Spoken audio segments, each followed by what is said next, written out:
Welcome to the race, Tim Walz. Let's make sure America knows who you are. You helped ignite the George Floyd riots, the worst the country had ever seen in decades. While Minneapolis burned, you stalled on deployment of the National Guard for an entire day, blaming the city for not submitting the right paperwork. You let your daughter leak the Guard's deployment plans online so that rioters would know how long they have to loot the city with impunity. Minneapolis is a war zone because of you.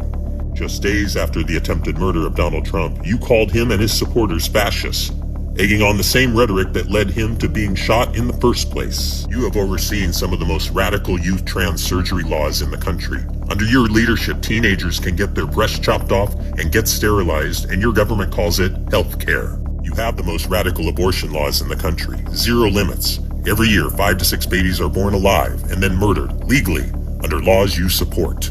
On immigration, you famously said you wanted to provide a ladder so invaders can come over Trump's wall. You are a radical open border zealot.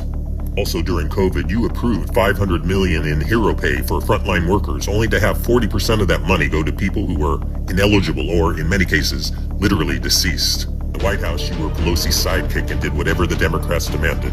You will try to disguise yourself as a folksy Midwestern moderate. In reality, you are a white male version of Kamala Harris, radical, inept, undeserving to be in leadership.